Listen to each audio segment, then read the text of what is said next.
దేవుడు ఉన్నాడు, నాకున్నాడు, నాకెవరు లేరు అనుకుంటున్నావేమో, నాకు నా తండ్రి ఉన్నాడు, నన్ను అందరూ వదిలేశారు అనుకుంటున్నావేమో, మా నాన్న నన్ను వదలలేదు, నాకు ఎవరు నన్ను ఎవరో కాపాడరు అనుకుంటున్నావేమో, నన్ను కాపాడువాడు కునుకడు నిద్రపోడు. ఇది నీ సాక్ష్యం ఉంది. నాకు తోడుగా ఆయన ఉన్నాడు, నా నీడగా ఆయన ఉన్నాడు, నన్ను వెన్నంటే ఆయన నడిపిస్తాడు, నా విశ్వాసమే నా బలం, నా విశ్వాసమే నా శక్తి, నా విశ్వాసమే నాకు ఆధారం, నా విశ్వాసమే నాకు అన్ని అని సాక్ష్యం ఇస్తావు. ఈ విశ్వాసంలో నిన్ను ఎవ్వరూ ఓడించలేరు. సాతాను మీద విజయం ఉంటుంది నీకు, అపవాది మీద విజయకేతనం ఎగరేస్తావు, బలమైన పాత్రగా ముందుకు కదులుతావు. నీ పాదాల కింద వాడు చితక తొక్కబడతాడు తప్ప వాడు గెలవలేడు నీ మీద.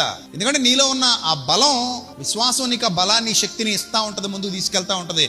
మరణము వరకు నమ్మకముగా ఉండుము, నేను నీకు జీవ కిరీటం ఇచ్చేదను అన్నాడు దేవుడు. అలాంటి నమ్మకత్వం ఉండాలి మనలో, అలాంటి విశ్వాసపు స్థాయి ఉండాలి. తగ్గకూడదు, ఏమైనా తగ్గకూడదు, పెరగాలి తప్ప.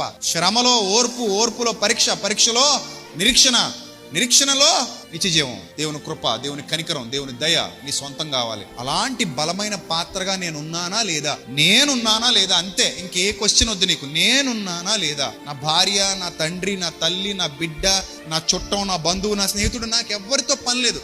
ఫస్ట్ నేనున్నానా లేదా, అంతే. నాలో ఈ స్థాయి విశ్వాసం ఉందా లేదా అని అందరూ ఎవరికి వారు సెల్ఫ్ టెస్ట్ చేసుకోవాలి.